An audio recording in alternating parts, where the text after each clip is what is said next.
Hello प्यारे बच्चों, कैसे हैं आप सब।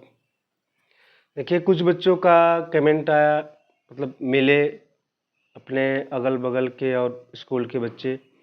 उन लोगों ने बताया कि सर जो डायरेक्ट आप सवाल डालते हैं थोड़ा सा कम समझ में आता है, इसलिए आप कोई भी चैप्टर शुरुआत करिए तो उसके जो फार्मूले हैं उनको निगमित करा करके फिर सवाल डालिए तो ज़्यादा बेटर रहेगा।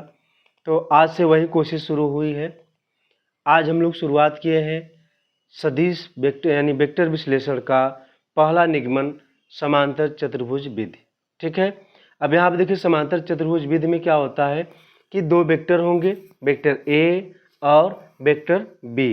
वेक्टर ए और बी को समांतर चतुर्भुज के नियम से जब जोड़ते हैं तो आपको पता होगा कि तीनों वेक्टर यानी इनका परिणामी प्लस वेक्टर ए और वेक्टर बी तीनों एक ही बिंदु से निकलते हैं और उनकी जो सहभुजाएं होती हैं, सहभुजाएं मतलब जैसे वेक्टर ए की जो भुजा जो संगत भुजा होगी जिसको हम डैश डैश करके मिलाएंगे, और वेक्टर बी की जो संगत भुजा होगी, ये दोनों भुजाएं जो संगत भुजाएं हैं जिस बिंदु पर मिलती हैं उस बिंदु पर वेक्टर आर का हेड मिलता है।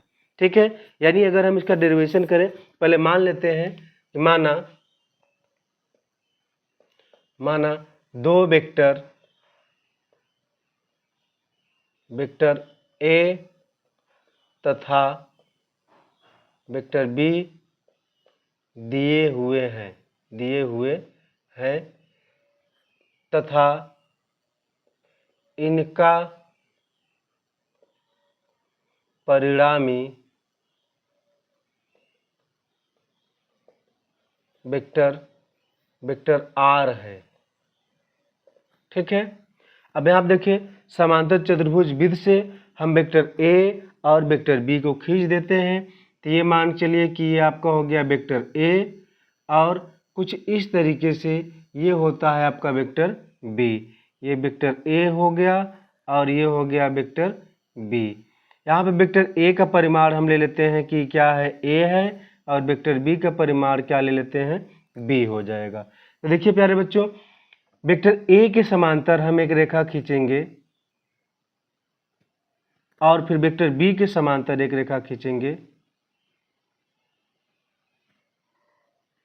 ये दोनों रेखाएं जिस बिंदु पर मिलाती हैं इनके टेल से होते हुए एक रेखा यहाँ पे मिला देंगे, तो ये क्या हो जाएगा, परिणामी वेक्टर आर हो जाएगा। यहाँ पे नाम दे देते हैं, ए है, बी है, सी है और ये डी है। आगे हमें क्या करना है, समांतर चतुर्भुज विधि से हमें अगर इसका निगमन करना है तो हम क्या करेंगे, वेक्टर डी से पहले सी को बढ़ा देंगे, बी सी को आगे बढ़ाएंगे और डी से सी पर लंब डालेंगे। ठीक है, ये बिंदु हो जाएगा हमारा ई। ये कितने अंश का कोण बनाएगा, ये समकोण अंश बनाएगा 90 अंश का। ठीक है, तो यहाँ पे हमें दो समकोण त्रिभुज मिलने वाले हैं, एक आपका मिल रहा है बी ई डी, दूसरा मिल रहा है सी ई डी। तो पहले चलेंगे हम लोग समकोण त्रिभुज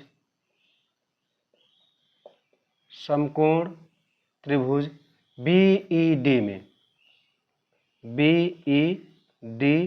में पाइथागोरस प्रमेय से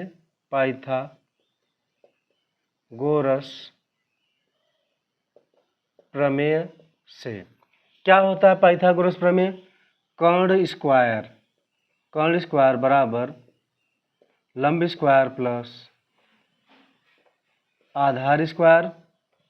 कर्ण इसमें क्या है, कर्ण है आपका बी डी स्क्वायर बराबर लंब क्या है आपका डी ई है, डी ई स्क्वायर प्लस आधार क्या है आपका, तो बी ई स्क्वायर है, बी ई स्क्वायर। एक चीज जानते हैं कि बी ई यहाँ से यहाँ तक है, इसमें दो भाग है, एक क्या है बी सी है प्लस सी ई है, तो बी ई की जगह हम क्या लिख सकते हैं, बी सी प्लस सी ई, यानी बी डी स्क्वायर बराबर डी ई स्क्वायर प्लस, इसकी जगह हम लिखेंगे बी सी प्लस सी ई का होल स्क्वायर, ये आपका हो जाएगा डी ई स्क्वायर प्लस, इसको तोड़ देंगे तो बी सी स्क्वायर, यानी देखिए ए प्लस बी का होल स्क्वायर टूट रहा है, ए स्क्वायर यानी बी सी स्क्वायर प्लस बी स्क्वायर यानी C e square plus 2ab, 2a की जगह क्या है बी सी है बी की जगह क्या है, सी ई है।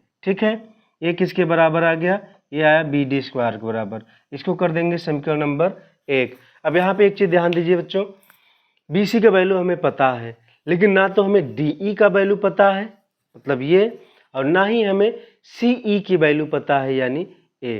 तो इन दोनों वैल्यूओं को हम निकालते हैं। कैसे निकालेंगे, पुनः चलेंगे,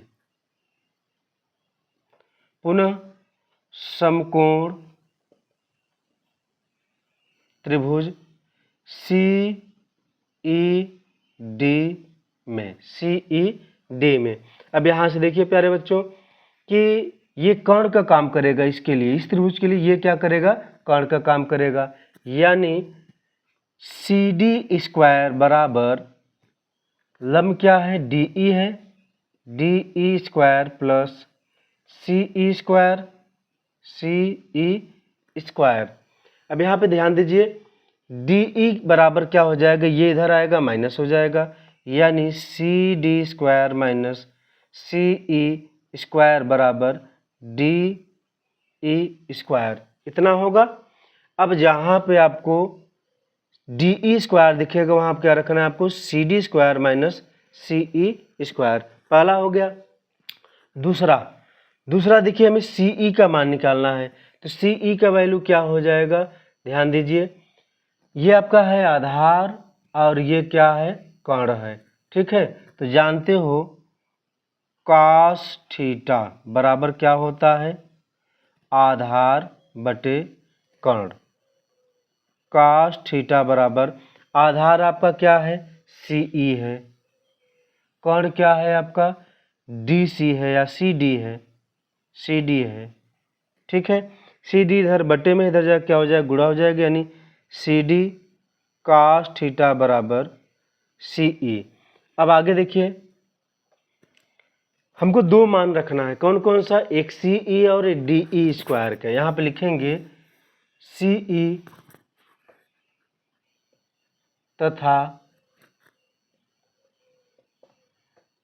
डी ई स्क्वायर का मान समीकरण 1 में